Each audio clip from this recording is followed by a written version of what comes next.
والسلام على المبعوث رحمة للعالمين نبينا محمد وعلى آله وصحبه أجمعين أما بعد. Ahibai fillah, azani Allah wa iyyakum. Kita lanjutkan kajian kita tentang akidah Ahlussunnah wal Jamaah.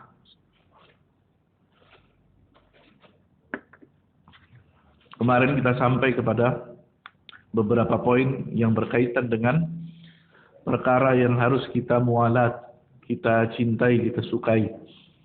Maka sekarang kita berbicara tentang akidah Ahlussunnah wal Jamaah, di mana poin-poinnya adalah mengapa kita muadat, membenci mereka.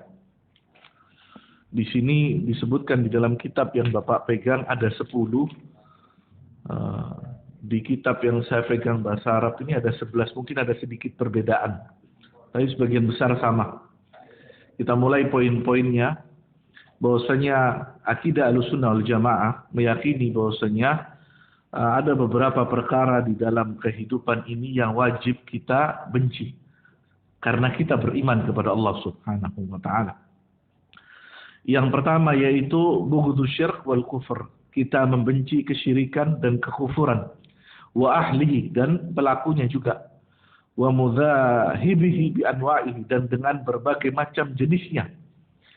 Wa idmarul adawati lahum wa i'lanul bara'atu minhum.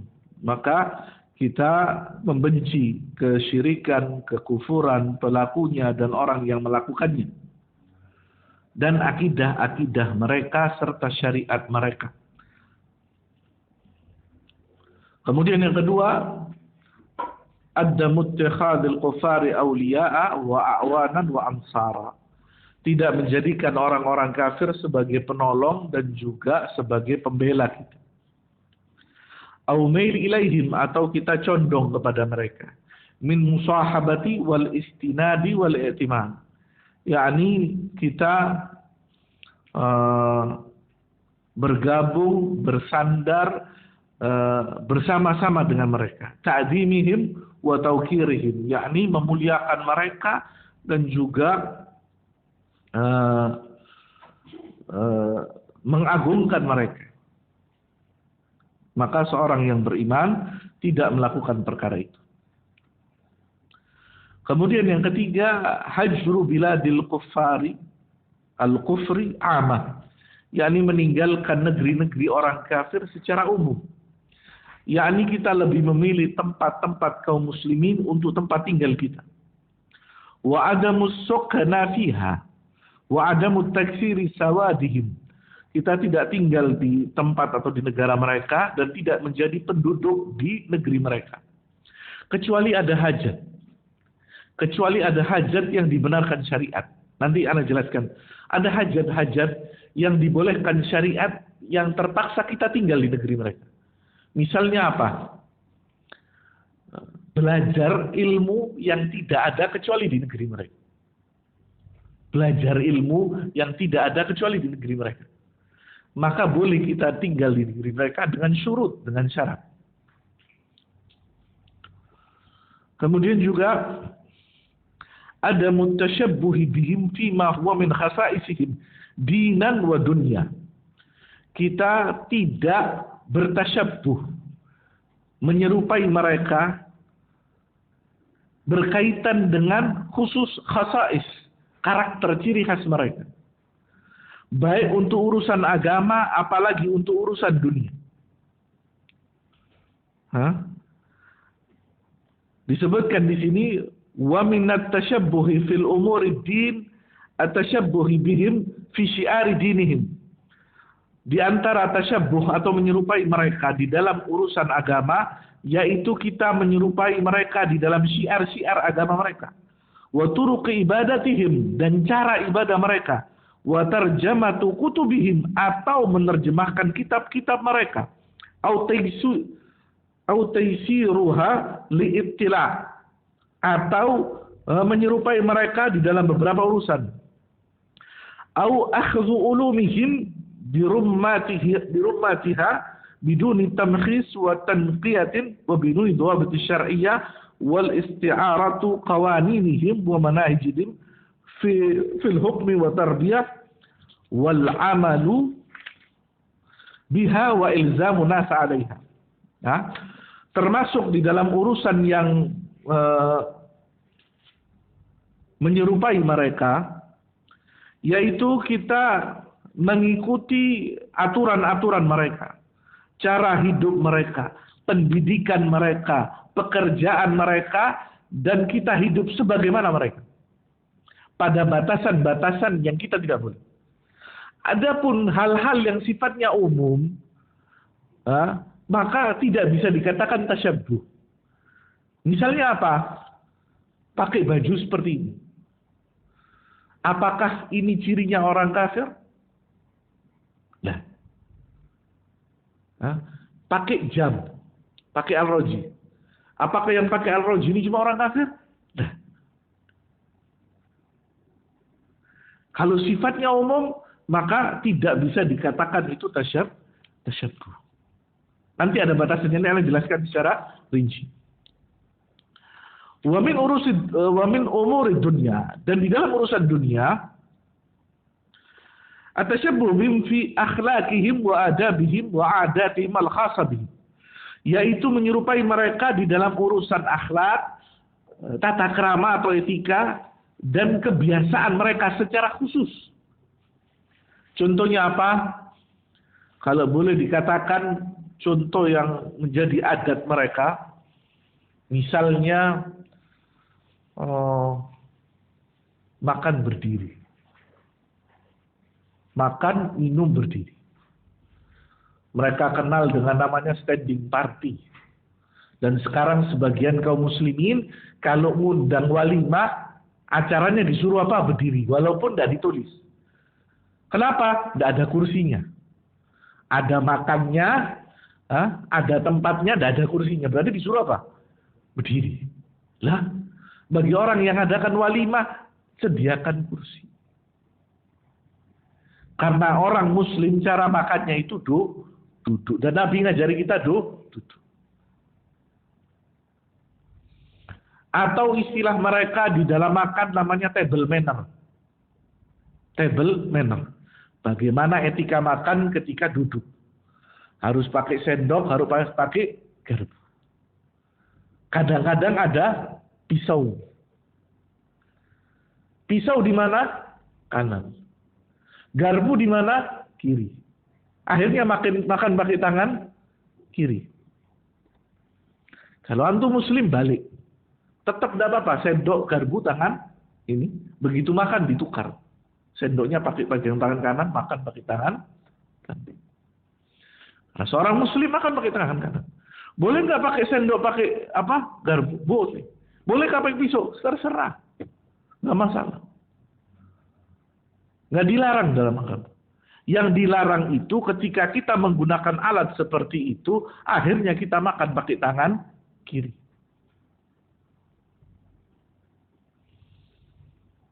Anda pernah mendengarkan tanya jawab sama seorang ulama, Syekh Muhammad Nasruddin Al-Albani. Beliau ditanya, boleh nggak makan pakai sendok? Boleh. Terutama makanan yang ada kuah. Kalau antum makan kuah pakai tangan, 2 jam nggak mari-mari, Pak. Ya pakai sendok, tidak dilarang. Ada orang terlalu berlebih, harus pakai tangan. Kalau udah pakai tangan itu tasyabbuh, nyerupai orang muslim. Ya enggak. Dilihat.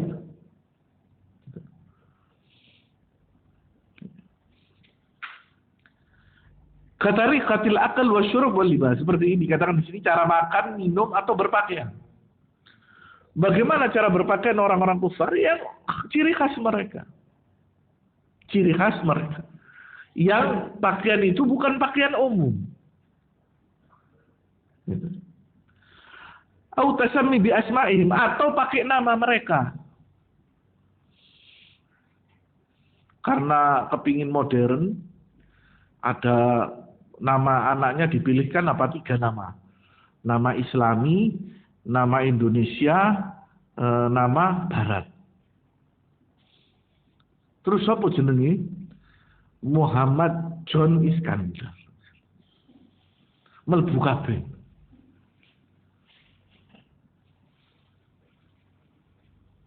Ya. Cari nama yang bagus. Dan saya heran di Indonesia ini, kasihan kalau punya anak. Karena apa? Nama itu tebo.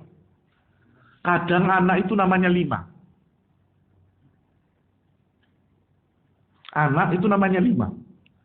Padahal Islam ini ngajarkan anak itu namanya siapa? 1. Muhammad, Ahmad, Abdullah, Abdurrahman, selesai. Nanti namanya anaknya, karena anak pertama depannya dipakai Eka. Karena kepingin namanya Islami, Nurjana. Kemudian nama bapaknya dilebokno, nama ibunya dilebokno, nama yang baik dilebokno, don. Nah, Islam ini gampang. Gampang Islam. Wa nahwiha min adatihim wa taqalidihim mimma yantashiru fil muslimin. Dan berbagai perkara yang masuk ke dalam kehidupan kaum muslimin dari adat mereka. Maka kita tinggalkan. Kemudian yang kelima, adamu munasaratil kuffar wa madhihim aw sana'ihim, sana'ati alaihim wa nashri fadailihim, ar-rukuni ilaihim aw al-isti'anatu bihim illa inda darurati wa 'ala al-kuffarin amtalihim. Yakni tidak menolong mereka, mengagungkan mereka, menolong mereka, khususnya di dalam perkara-perkara mereka, kecuali dalam keadaan daruri. Dalam keadaan daruri. Dalam keadaan mendesak, darurat. Bal hajru sohbatihim wa majalasihim. Bahkan kita diperintahkan meninggalkan dan juga menjauhi mereka. Nah, nanti Anda mau jelaskan perbedaan antara perkara ini dan perkara toleransi. Boleh nggak kemudian kita misalnya bertetangga satu kampung, misalnya sama orang yang lain keyakinan, nggak ada masalah. Hidup bersosial dengan mereka nggak ada masalah. Nabi ngerakukan gitu. Cuma ada batasan.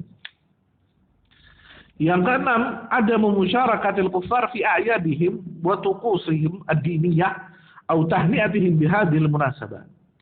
Yang keenam, tidak ikut serta perayaan mereka dan mengucapkan selamat kepada perayaan mereka. Kadzalika ada muta'dimihim bil qawli aw al fi'li kal mukhatabatihim bi sayyid wal maula, atau menggelari mereka dengan gelar-gelar terhormat. Faqad adallahumullahu ta'ala wa ahzahum, karena mereka telah merendahkan Allah Subhanahu wa taala dan menghinakan. Jadi ikut perayaan mereka dan ikut serta mengucapkan selamat hukumnya haram. Ittifaq ulama. Termasuk yang paling keras ulama madhab Syafi'i. Jadi perkara ini bukan perkara baru. Sudah ada mulai kapan? Zaman. Kalau ada yang mengatakan, lu ada di zamannya Salahuddin Al-Ayyubi, dia bertoleransi sama tentaranya. Saya tidak tahu ini riwayat cerita dari mana. Riwayat cerita tentang Salahuddin Al-Ayyubi, tentang dia bertoleransi dengan salah satu tentaranya yang kufar, saya tidak tahu riwayat cerita ini dari mana. Tapi tentang kita tidak boleh merayakan perayaan orang kafir, itu maktub di dalam Al-Quran. Ya. Ketika Allah Subhanahu wa ta'ala menjelaskan tentang masalah ibadur Rahman di dalam surat Al-Furqan, ya. Di dalam surat Al-Furqan, surat yang ke-25, ayat yang ke-60 sekian, saya lupa. Coba saya buka. Ketika Allah menceritakan sifat ibadur Rahman,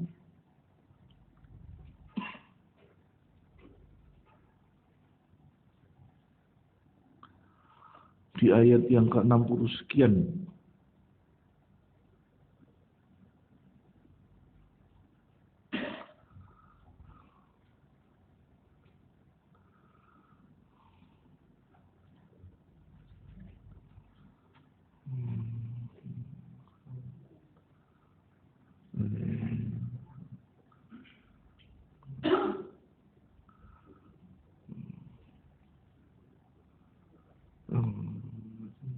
Nah, di dalam surat Al-Furqan ayat ke-72 Allah mengatakan walladzina la yashhaduna zura wa idza marru bil-lagwi marru kirama. Dan orang-orang yang tidak memberikan kesaksian palsu. Dan apabila mereka bertemu dengan orang-orang yang mengerjakan perbuatan yang tidak berfaedah, tidak bermanfaat, mereka berlalu dengan keadaan terhormat. Di sini yashhaduna zura diartikan memberikan kesaksian palsu. Di beberapa riwayat, di antaranya disebutkan riwayat Imam Mujahid, bahwasanya yashhaduna zura itu diartikan menyaksikan perayaan-perayaan agama lain. Orang-orang yang beriman itu tidak mengikuti perayaan agama lain. Termasuk tidak mengikuti itu apa? Tidak memberikan ucapan selamat. Kalau ada orang mengatakan, kan cuma selamat. Kan cuma selamat. Oke, selamat. Selamat atas apa? Apakah yang dia ucapkan selamat itu tidak ada kaitannya sama urusan agama? Ada. Dan antum mengetahui di dalam Al-Quran. Allah mengatakan apa? Hampir-hampir langit itu retak, hancur. Ketika mereka mengatakan Allah itu punya anak. Sudah. Urusan agama. Lu kan tidak mengganggu akidah. Bagaimana tidak mengganggu akidah? Keyakinan antum mengatakan kul huwallahu ahad. Allahus samad. Lam yalid wa lam yulad wa lam yakun lahu kufuwan ahad. Ini urusan akidah. Enggak bisa ditawar. Antum mau katakan diwala-wali dulu sekarang berbeda. Tidak ada yang berbeda. Sama dulu sama sekali. Al-Qur'annya sama, ajarannya sama. Yang dilarang juga sama. Dan gara-gara urusan ini, seorang ulama negeri kita yang namanya Buya Hamka keluar dari Majelis Ulama Indonesia, tidak mau mencabut fatwanya sampai detik ini.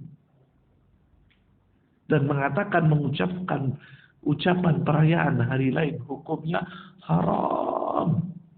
Dan saya masih menyalin keputusan Majelis Ulama Indonesia Jawa Timur yang ditetapkan oleh Kiai Abdul Somad Bukhari. Yang masih megang salinan. Hukumnya apa? Haram. Titik. Selesai. Tidak ada perbedaan.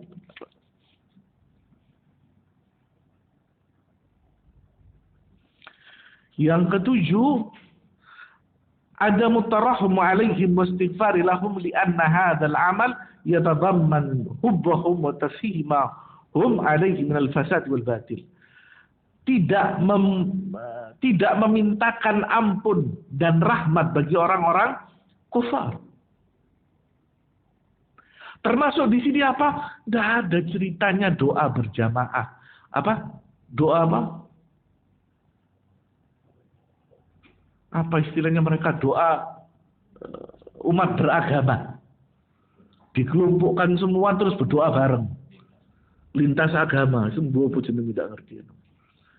Tidak ada. Agama Islam tidak melarang orang lain berdoa. Agama lain tidak melarang orang Islam berdoa. Tapi ojo kumpul bareng. Tidak ada ceritanya. Loh berarti antum tidak toleransi. Loh ini toleransi. Jangan kemudian toleransi ini seperti antum bikin gaduh-gaduh. Tahu melebu, lontong melebu, tempe melebu, janganan melebu. Diuyet kabeh dari situ. Lain ini agama. Kalau gaduh-gaduh antum campur kabeh enak. Agama rusak antum campur. Hah? Ingat ketika Nabi Nuh alaihissalam. Nabi Nuh alaihissalam minta kepada Allah subhanahu wa ta'ala untuk apa? Untuk mendoakan anaknya. Nabi Nuh alaihissalam minta kepada Allah Subhanahu wa taala untuk mendoakan anaknya. Dan Allah Subhanahu wa taala melarang karena anaknya apa? Tidak beriman kepada Allah Subhanahu wa taala. Ini nabi. Hah? Ana bacakan ayatnya.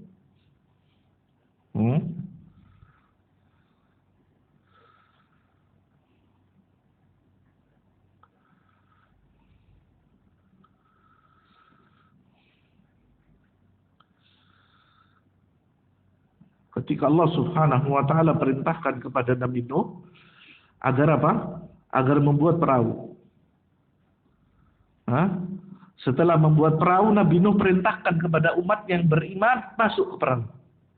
Anaknya tidak mau. Kemudian apa mengatakan wa nada Nuhun rabbahu faqala rabbi annabni min ahli wa inna wa'dakal haqqa wa anta ahkamul hakim. Dan ingatlah ketika Nuh alaihissalam menyeru kepada Allah, berdoa kepada Allah, wahai Tuhanku, sesungguhnya anakku adalah keluargaku. Dan sesungguhnya janjimu benar. Dan engkau sebijaksana hakim. Apa kata Allah? Qala ya Nuh. Allah mengatakan, wahai Nuh, innahu laisa min ahlik. Bahwasannya anakmu bukan dari keluargamu. Innahu amalun ghairu salihin, karena dia beramal sesuatu yang tidak baik. Apa? Tidak beriman kepada Allah Subhanahu. Wala tas'alni ma laysa laka bihi ilm. Inna 'aiduka an takuna minal jahilin. Dan janganlah engkau meminta sesuatu yang engkau tidak memiliki ilmunya. Dan aku telah memberikan perintah nasihat kepadamu agar engkau tidak menjadi orang-orang yang berbuat jahil, yakni berpaling dari jalan Allah Subhanahu wa taala. Memintakan doa orang-orang kafir hukumnya haram. Hukumnya haram. Yang kedelapan,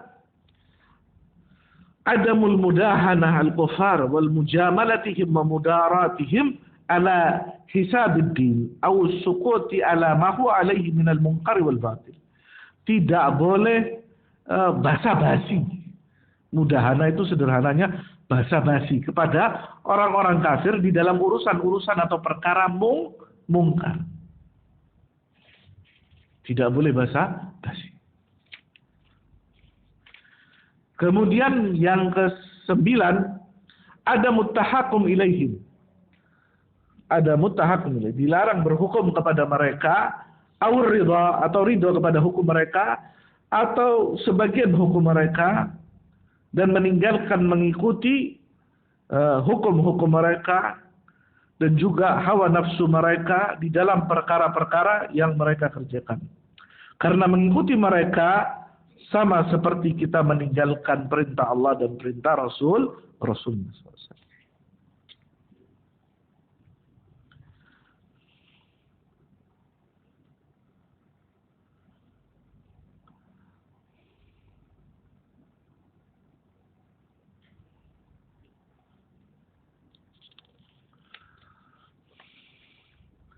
Kemudian lebih diperinci di sini tentang bagaimana kita tidak boleh mengikuti mereka. Disebutkan di sini ada 3 kondisi.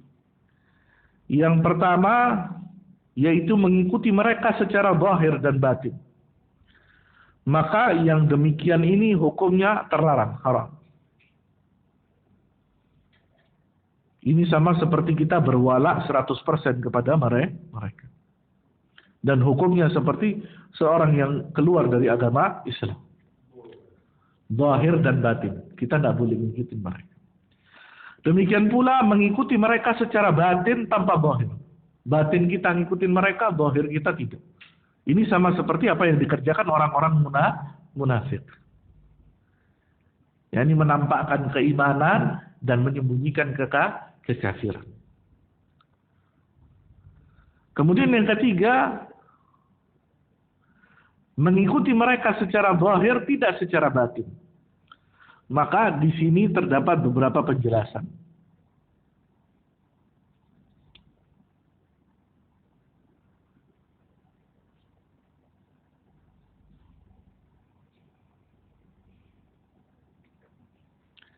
Yang pertama yaitu mengikuti mereka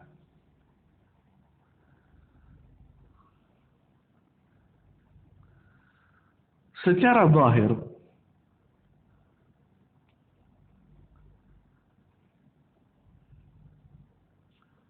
karena terpaksa. Karena terpaksa. Misalnya dalam kondisi teraniaya dan tertekan, terintimidasi. Dengan persangkaan kalau mereka menampakkan keislaman mereka, maka mereka akan dalam kondisi terintimidasi. Maka hukumnya orang seperti ini adalah tidak keluar dari agama Islam atau tidak dikatakan kafir selama hatinya tenang dalam keadaan Islam. Ini kondisi tertekan, kondisi terintimidasi. Atau mereka mengikuti apa yang dikerjakan oleh orang-orang kufar secara zahir, karena mereka bukan di negeri mereka. Karena mereka berada di negeri-negeri orang kafir. Namun tujuan mereka bukan tujuan agama, tapi tujuan duniawi.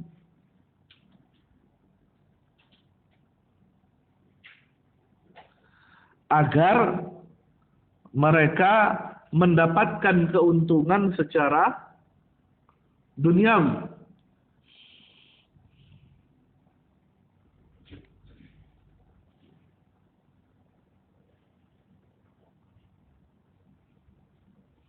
Sehingga kemudian mereka mengikuti cara mereka.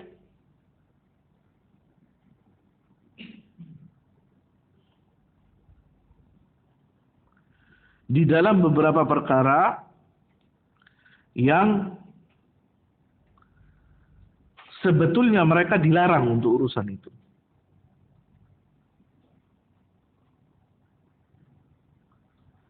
Maka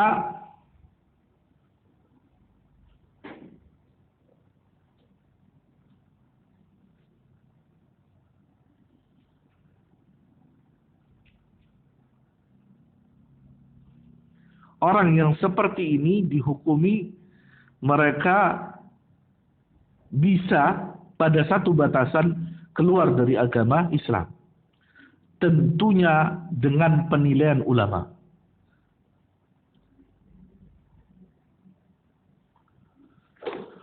Kemudian bedakan masalah ini dengan urusan yang berkaitan dengan toleransi ataupun bagaimana kita berhidup berdampingan dengan orang-orang yang tidak seakidah atau agamanya berbeda dengan kita.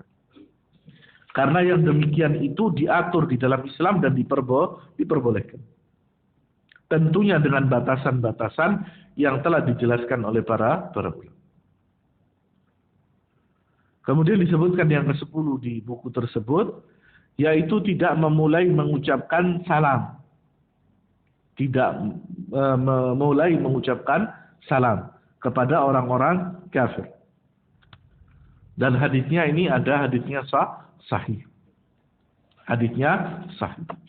Yaitu tentang memulai mengucapkan salam kepada orang-orang yang berkeyakinan atau beragama lain.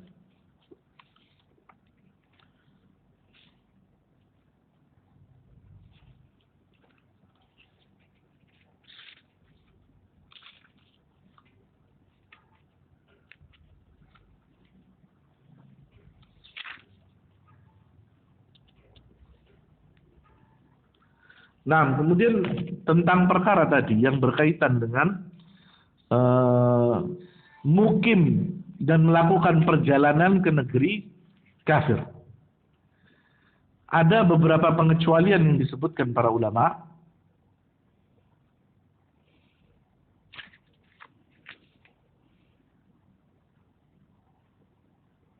Di antara yang pertama disebutkan ini perjalanan dan mukim dalam rangka berdakwah. Dan dia sanggup menjalankan syariat Allah, dia sanggup menegakkan al-wala' wal-bara' maka ketika dia berdakwah di negeri kufar, maka dia sama seperti berjihad di jalan Allah. Tujuannya berdakwah. Tentunya orang seperti ini orang yang sudah selesai dengan urusan agama, ngerti agama. Bukan orang yang tidak ngerti masalah urusan agama. Kemudian yang kedua, yang pastinya orang seperti ini punya teman di negeri situ yang melindungi orang seperti ini. Yang kedua, yaitu perjalanannya untuk melakukan urusan tijarah. Untuk urusan tijarah.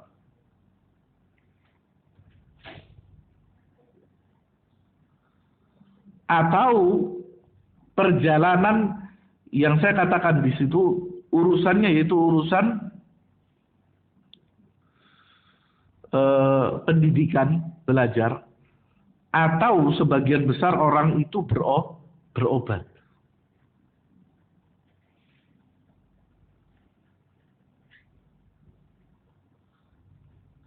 Adapun perkara-perkara yang dilarang kita melakukan perjalanan di negeri-negeri orang kafir, yakni perjalanan yang pertama perjalanan wisata. Tidak ada hajat, cuma liburan. Yang ngerinya sebagian orang yang liburan atau tamasya ke negeri-negeri orang kafir ini kaum muslimin.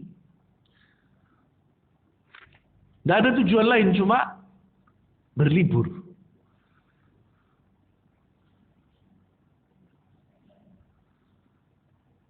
Yang kedua, yang lebih ngeri lagi, tujuannya ke negeri kufar, tujuannya apa? Belanja merek-merek tertentu.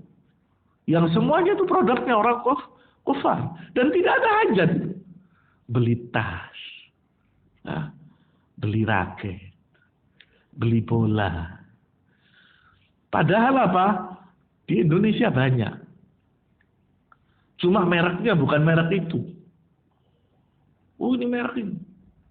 Sampai ngabiskan uang apa? Ratusan bahkan mungkin miliar. Yang diuntungkan siapa? Orang kufar.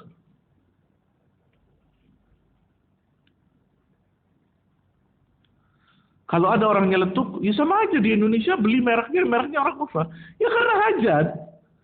Terus karena antum ini yang bikin orang kufar, terus antum tidak mau beli. Oh ini apa? Motornya mereknya apa? Honda. Wah ini orang kafir tidak mau naik Honda. Lu memangnya antum pernah nemu mobil mereknya Muslim? Gak ada. Ya sudah beli, tidak apa-apa.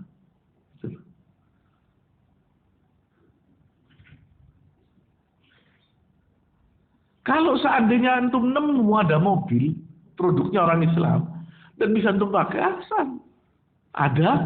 Tidak ada. Boleh hukumnya membeli secara fikih? Boleh. Melakukan transaksi dengan orang-orang kufar boleh. Tapi mubalaghah, berlebihan, itu yang dilarang. Beli tas merek orang kafir boleh? Boleh. Seperlunya. Yang harganya berapa ya? Taruhlah 1 juta, 2 juta. Beli harga 300 juta, sama-sama. Dimasukin uang, keluarnya uang juga sama-sama. Bukan dimasukin kertas, keluarnya emas. Kalau antum beli tas, dimasukin uang, keluarnya emas, antum beli, tidak apa-apa. Antum ini jam biasa, antum masukkan tas antum, keluarnya Rolex emas, tidak apa-apa, antum beli. Gitu. Fungsinya sama.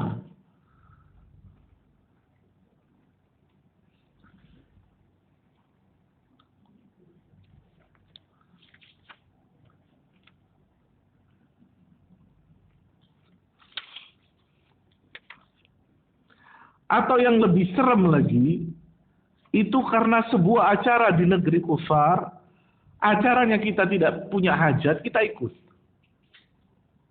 Lihat konser.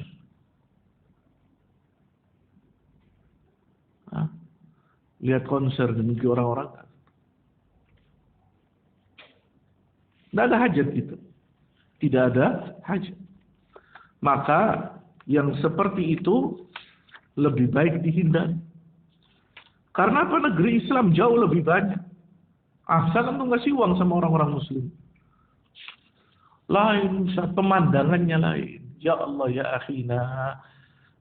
Pemandangan di dunia ini ya ini terbatas. Ya ini di sana gunungnya salju, ya sudah ente cari negeri Islam yang ada saljunya, selesai sudah. Berapa zaman tuh mau lihat salju?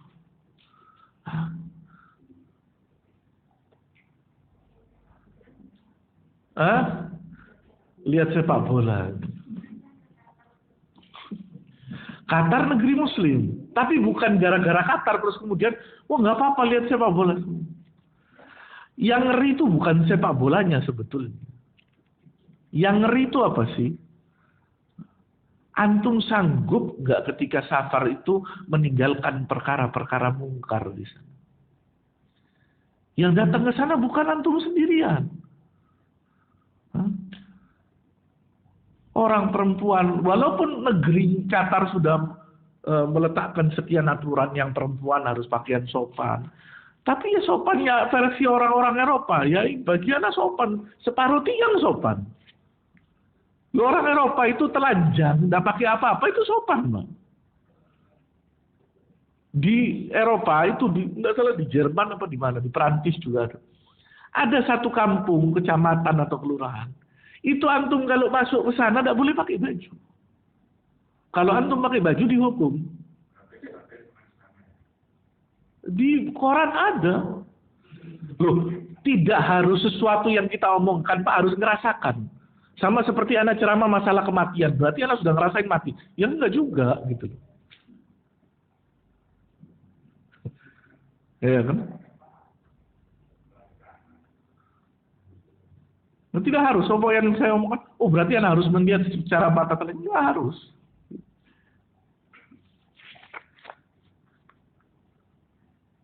Yang ngeri itu seperti itu.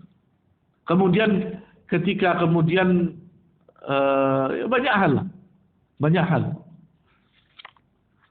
tentang masalah-masalah safar, bepergian ke negeri-negeri kafir.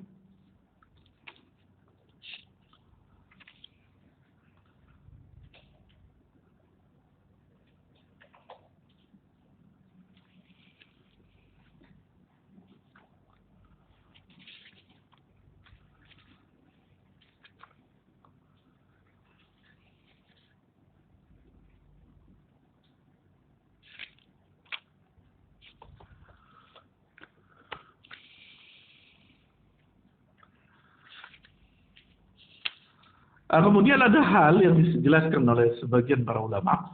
Ada perkara-perkara yang diperbolehkan kita bermuamalah dengan orang-orang kafir. Seperti apa misalnya jual beli, boleh. Sewa menyewa di dalam urusan perkara barang yang tidak ada keharaman di dalam.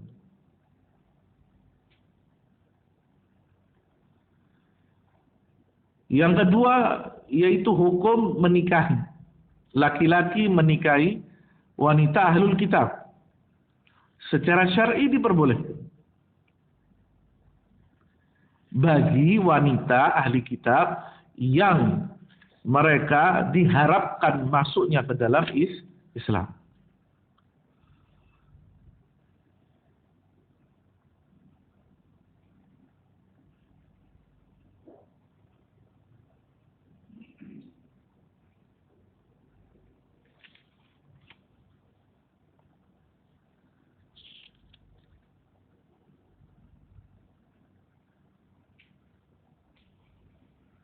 Dan diperbolehkan melakukan perjanjian dengan orang kafir yang di dalamnya terdapat kemaslahatan kaum muslimin. Seperti Nabi ketika mengadakan perjanjian apa? Perjanjian apa? Hudaybiyah di antaranya.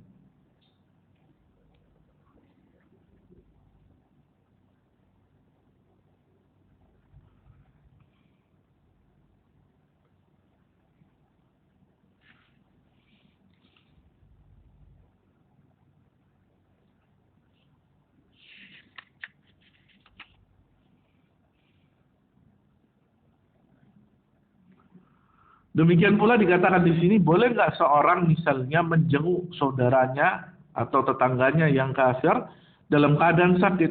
Hukumnya boleh.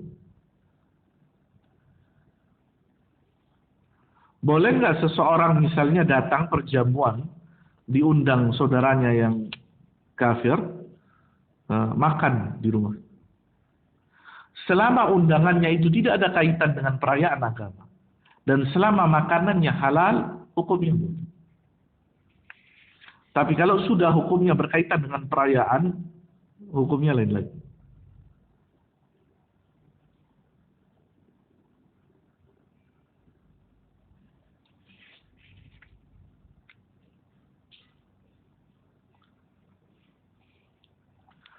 Termasuk juga tentang masalah yang tadi dikatakan, mengucapkan selamat, mengucapkan assalamualaikum, maka yang dilarang adalah memulai salam.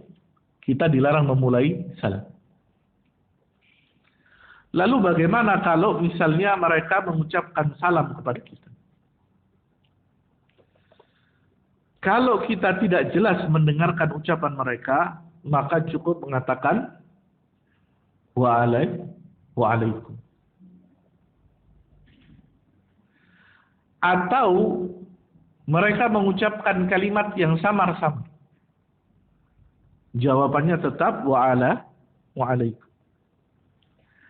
Dan apabila mereka mengucapkan dengan jelas assalamualaikum, maka dikatakan oleh Syekh Utsaimin, boleh kita menjawab waalaikum salam. Kalau jelas. Kalau ragu-ragu, wa'alaikum. Nah, kita lanjutkan kepada pokok yang keenam, yaitu tentang tasdiqu bikaramatil awliya inda ahlus sunnah wal jamaah. Yaitu di antara akidah ahlus sunnah wal jamaah mempercayai adanya karamatul awliya. Karamah dari para wali-wali Allah Subhanahu wa ta'ala. Di antara akidah ahlus sunnah wal jamaah adalah mempercayai bahwasanya wali-wali Allah Subhanahu wa ta'ala itu punya karamah. Apa sih karamah itu? Disebutkan di situ. Hiya amrun khariqun lil 'ada wa ghairi maqrunun bid'awan nubuwah wa la huwa muqaddama laha yadhharuhu Allahu ala yadin ba'di ibadihi as-salihin minal multazimin bi ahkam syariah iqraman lahum minallahi azza wa jalla. Karamah itu adalah satu perkara yang di luar nalar manusia, tanpa disertai pengakuan bahwasanya orang yang melakukan itu adalah nabi. Demikian pula bukanlah perkara itu diberikan oleh Allah sebagai pertanda dia seorang nabi. Yang Allah jadikan bagi dia, mengapa Allah jadikan bagi dia? Karena dia adalah hambanya Allah yang saleh dan melaksanakan syariat Allah Subhanahu wa ta'ala. Dan kemudian ini Allah lakukan karena penghormatan Allah kepadanya. Ya. Jadi syaratnya itu bahwasanya orang yang punya karamah ini adalah hamba yang saleh. Maka apakah syarat kewalian seseorang itu harus punya perkara yang luar biasa? Nah, ini jadi pertanyaan. Apakah wali Allah itu harus punya sesuatu keluar biasaan? Jawabannya tidak. Jawabannya tidak. Coba kita lihat. Apa sifatnya wali Allah yang Allah sebutkan di dalam Al-Quran? Di antaranya Allah mengatakan di dalam surat Yunus ayat 62 sampai 64. Ala inna awliya Allahi la khawfun alaihim wa la hum yahzanun. Alladzina amanu wa kanu yattaqun. Lahumul bushra fil hayati dunya wa fil akhirah. La tabdila li kalimatillah. Dzalika huwal fawzul azim. Ini sifat yang Allah sifati dengannya wali-walinya. Bahwasanya wali-wali Allah itu la khaufun alaihim wa lahum yahzanun. Tidak ada rasa takut bagi mereka dan juga tidak bersedih hati. Tidak takut maksudnya karena apa? Mereka tidak takut. Walaupun 1000 orang yang mengancam dia. Karena dia melaksanakan perintah Allah. Tidak ada kesedihan bagi mereka. walaupun dia tidak memiliki apa-apa. Kemudian Allah sebutkan sifat mereka, alladzina amanu wa kanu yattaqun. Mereka itu orang-orang yang beriman dan bertakwa kepada Allah. Ini ciri yang paling utama dari orang-orang yang dikatakan wali Allah. Lahumul busyra, bagi mereka kabar gembira fil hayati dunia, di kehidupan dunia. Wa fil akhirah, demikian pula Allah simpan kabar gembira itu pada hari akhirat. La tabdila li kalimatillah, tidak ada perubahan sedikit pun tentang kalimat-kalimat Allah. Disebutkan di sini janji-janji Allah. Dzalika huwal fawzul azim, yang demikian ini adalah kemenangan yang agung bagi mereka. Ini orang yang membela agama Allah, maka Allah Subhanahu wa taala akan janjikan apa? Akan janjikan ketenangan hidup di dunia dan balasannya Allah simpan pada hari kiamat. Kemudian disebutkan oleh Nabi SAW dalam potongan hadis qudsi, di sini panjang. Salah satu kalimat dalam hadis itu, innallaha qala, Allah berkata, ma'adali waliyan, barang siapa yang memusuhi wali-waliku, kata Allah, faqad adantu bil harb, maka sama seperti mereka menabuh gendera perang ke atasku, kata Allah Subhanahu wa taala. Hadis ini riwayat Imam Bukhari.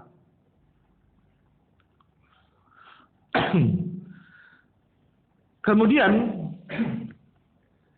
dikatakan di sini, walaupun Ahlus Sunnah wal Jamaah menetapkan tentang karamah, akan tetapi ada kaidahnya yang dikatakan karamah.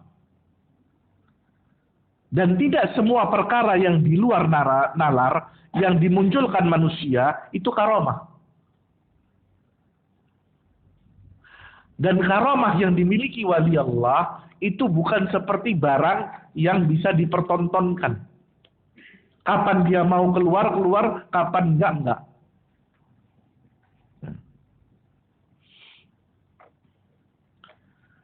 Yang pertama dikatakan di sini bahwasannya karamah itu Allah berikan kepada wali-walinya karena ketakwaan mereka kepada Allah. Biasanya Allah munculkan kepada mereka ketika mereka dalam keadaan terjepit.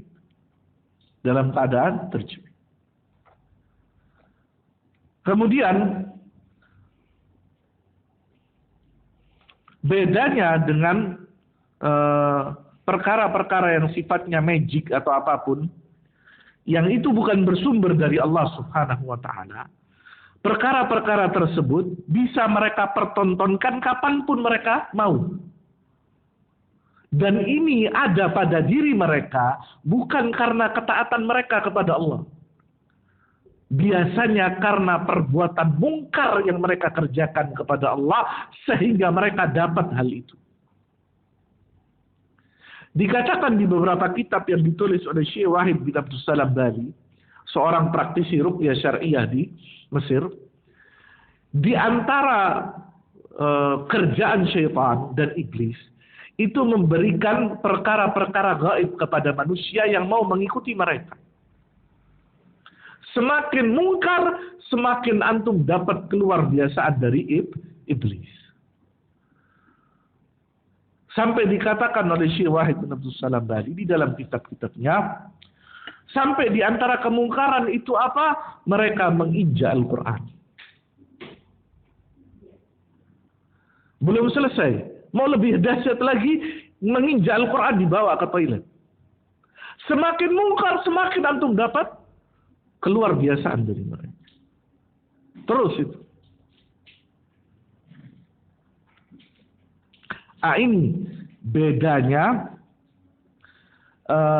khawariqul adah atau keluar biasaan yang Allah berikan